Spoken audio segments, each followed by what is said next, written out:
Pois bem, galera, voltando aqui para a derradeira, terceira e última parte do nosso vídeo sobre a aula, né? Sobre a Revolução Russa. Nós estamos no quarto passo, finalizando ele, e indo para o quinto passo. O que a gente viu até aqui? A gente viu como é que era a Rússia no século XIX, a gente viu o que era o czarismo, a gente viu o processo de modernização, as contradições do processo, a oposição a esse czarismo, a crise de 1905, né? A crise de 1914, com a Rússia na Primeira Guerra Mundial. Dentro dessa organização da oposição do czarismo tinha os mencheviques e os bolcheviques, os trabalhadores organizados, uns mais moderados, outros mais radicais.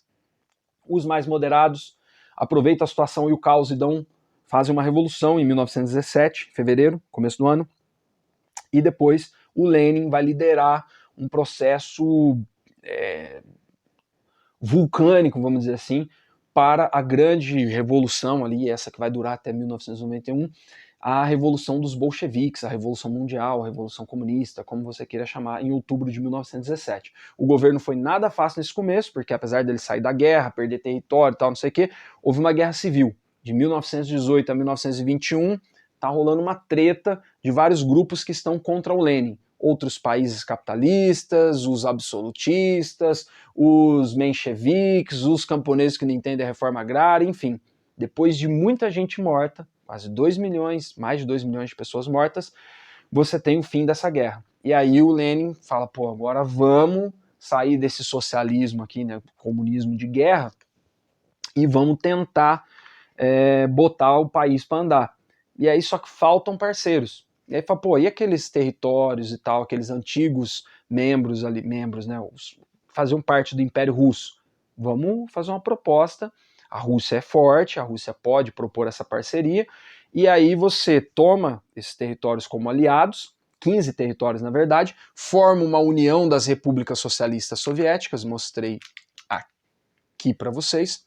Cada país tá sobre a égide socialista, né? Cada país tem o seu presidente, seu governo, mas todos respondem às diretrizes de um secretariado, né? Do secretário-geral, que nesse caso é o Lenin. Só que o Lenin cometeu um erro histórico, que entrou para a história. O Lenin morreu de causas AVC, problemas de saúde, sabe? O Lenin morreu em 1924. Tem que ter a sucessão para ver quem vai ser o secretário-geral para conduzir esse monstrão que foi formado aqui, que é a União das Repúblicas Socialistas Soviéticas. Ah, o símbolo da foice do martelo. E aí, tem dois caras disputando essa sucessão aí. Na verdade, esses dois caras representam duas ideias diferentes. Você tem o Trotsky, Leon Trotsky. O Trotsky ele acredita no seguinte. Ele acredita, é uma ideia mais parecida com a do Lenin num certo momento. Ele acredita que a revolução ela deve ser permanente e mundial. Pensando lá nas ideias marxistas. Cara, não pode parar a revolução. Se parar a revolução, os outros países capitalistas vão engolir a gente. Então essa revolução ela tem que conclamar, né, as internacionais, os comitês do mundo inteiro. A gente tem que, univos, a gente tem que se unir e fazer isso no mundo inteiro, senão não vai dar certo, senão o comunismo não vai existir. O Trotsky pensa assim. O Joseph Stalin, ele é o nosso homem de ferro aqui, né? O Stalin, ele pensa no socialismo em um só país. No caso, país aqui, entenda-se União Soviética. Ele fala assim, cara, ó o cenário, ó o jeito que tá isso aqui, ó o tamanho disso aqui, cara, ó o tamanho da União Soviética. E fala assim, a gente deve se preocupar com o socialismo aqui, primeiro. A gente vai desenvolver ele aqui. E depois a gente vai ver o que acontece. Então, assim, o Stalin, apesar do Trotsky ser o líder da Guarda Vermelha e tal, o Stalin ele tinha mais controle dessa parte burocrática do Partido Comunista, né? De toda a burocracia do governo ali comunista. Então ele consegue vencer essa disputa na sucessão e ele vai substituir o Lenin. O Trotsky vai ser perseguido, vai ter que fugir junto com alguns apoiadores dele, o Stalin vai perseguir todo mundo, vocês já sabem mais ou menos essa história, daqui a pouco eu volto nela. Mas é difícil viver num país sendo oposição do Stalin, é praticamente impossível. E aí o que vai rolar, galera? O Stalin ele vai governar de 1924, né, ano da sucessão aqui, até 1953. Só o Putin para bater esse cara aí, velho. Só o Putin. Tudo bem que o Putin não é a União Soviética, né, mas tendo em vista que ele tomou ali a Crimeia e falou que isso aqui sempre foi e sempre será, fica ligado no assunto aí. O Stalin é o seguinte, ele está vindo com aquela mesma política, né, do nova política econômica do Lenin, mas essa política ela é encerrada em 1928 e ele apresenta um novo plano para o desenvolvimento. Peraí que eu tenho que pegar a última anotação aqui. Um novo plano para o desenvolvimento da União Soviética. E esse plano consiste em agora sim dar o grande salto para frente, né, o grande passo para frente. Então você tem ali planos quinquenais. Esses planos quinquenais, por incrível que pareça, são planos que se renovam a cada 5 anos, né? Quinquenais. Significa que o governo vai planificar a economia e vai dizer o que será feito, quais são as prioridades a cada 5 anos, dos próximos 5 anos, né? Você tinha 3 grandes planos quinquenais estabelecidos e planejados, e de fato eles conseguem atingir, pelo menos quase até o fim do terceiro plano.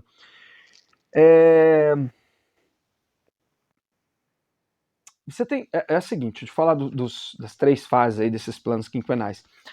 O primeiro plano quinquenal seria assim, nos primeiros 5 anos, de 1828 para frente.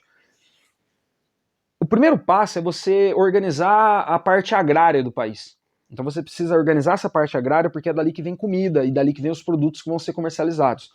Então você tem uma organização agrária que vai fazer a estatização das terras, as pequenas propriedades vão funcionar como cooperativas, né, desses produtores que estão ali, e você tem grandes propriedades estatais, que tem uma economia, uma produção dirigida pelo Estado. Fala, ó, vocês aí vão produzir algodão, vocês aqui vão produzir sorgo, e pronto, acabou. Aí tem um problema, né, na falta de flexibilidade que o capitalismo às vezes tem.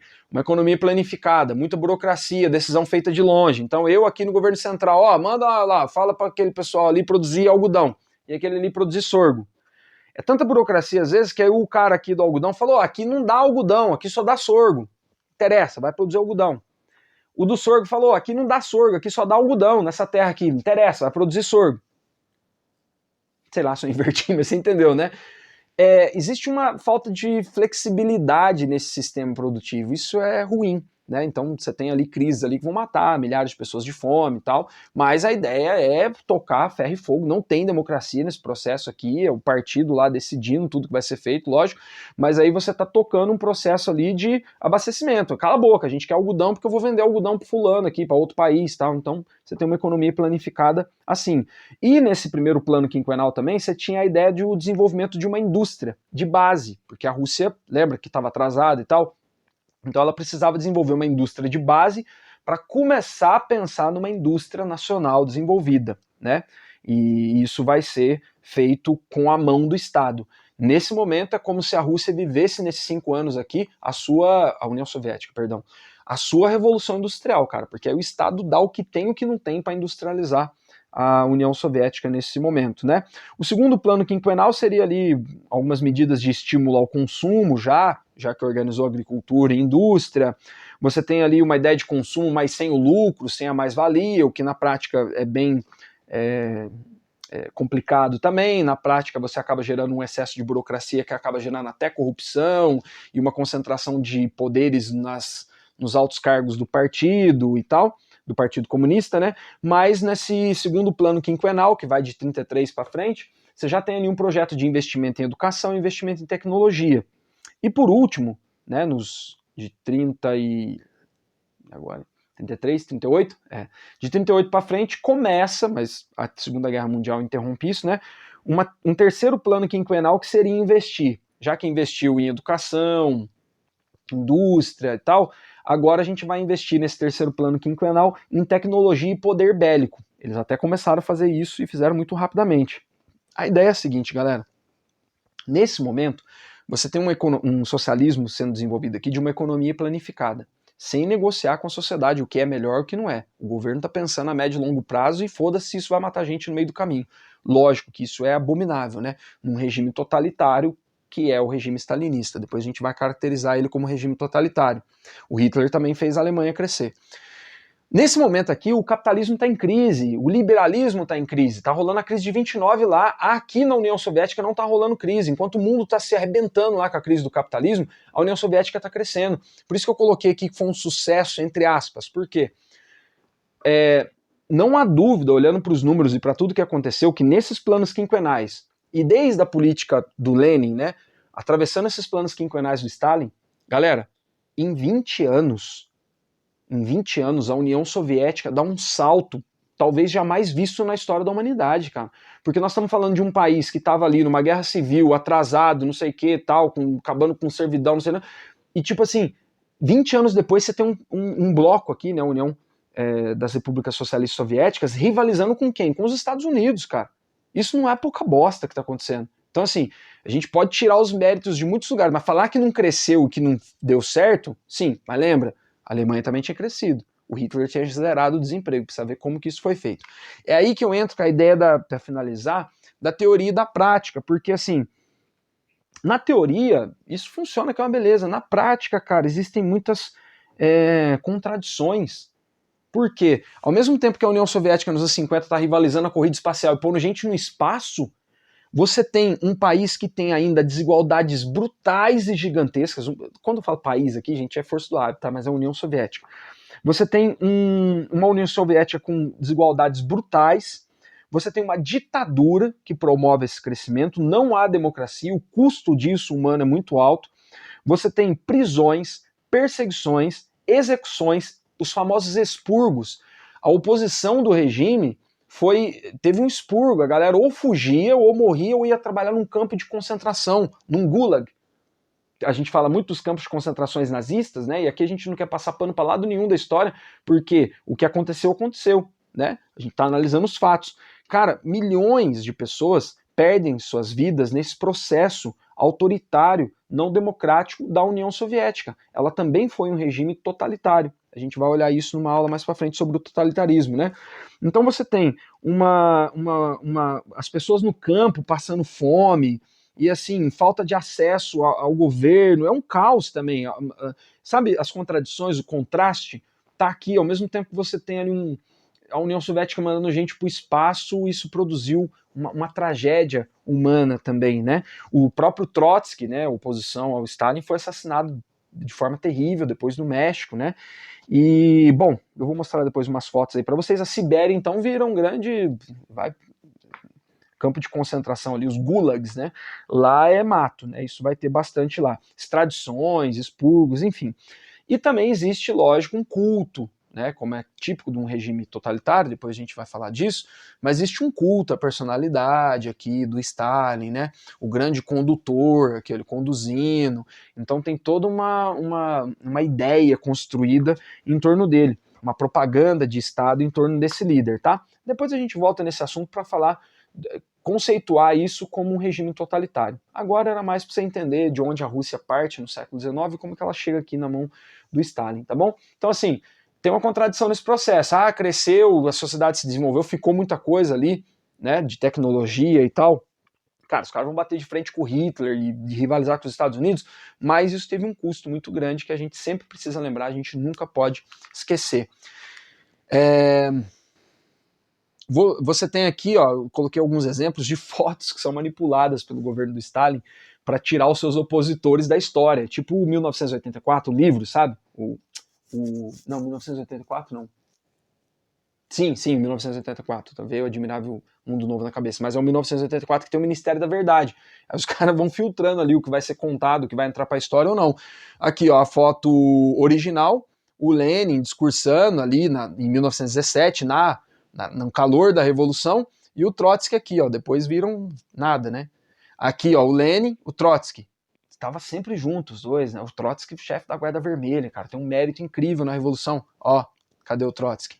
Aqui, o Stalin, e a oposição vai sumindo, né? Então isso é típico de regimes totalitários, né? Não é um regime fascista, não, é um regime totalitário. Depois a gente vai entender o que é uma coisa e o que é outra na próxima aula. E, por fim, do fim, aqui, ó, uma comparação que eu fiz, ó, com essa personificação do líder dos regimes totalitários.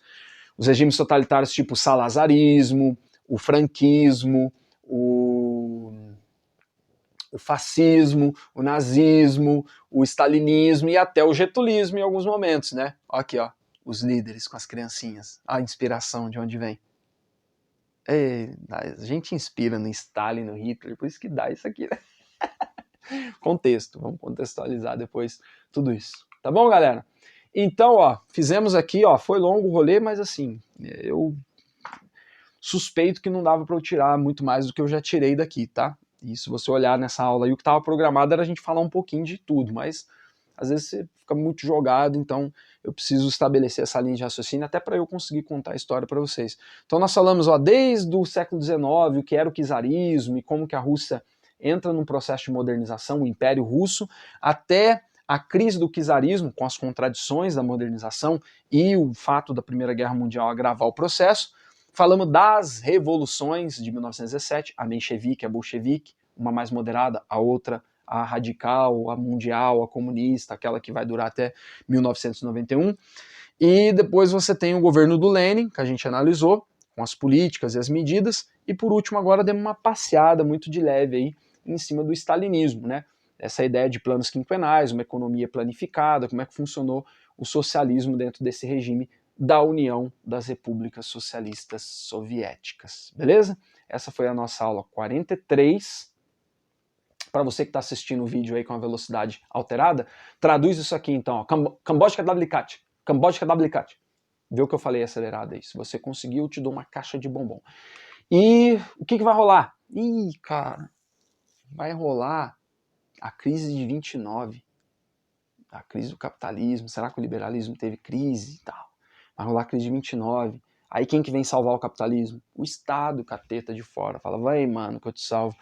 Aí depois você tem um período entre guerras ali, aí a gente vai falar dos regimes totalitários e depois da Segunda Guerra Mundial. Isso em história geral. No Brasil tá rolando o Getulhão, cara. O Getulhão tá aqui, daqui a pouco a gente volta para ele também.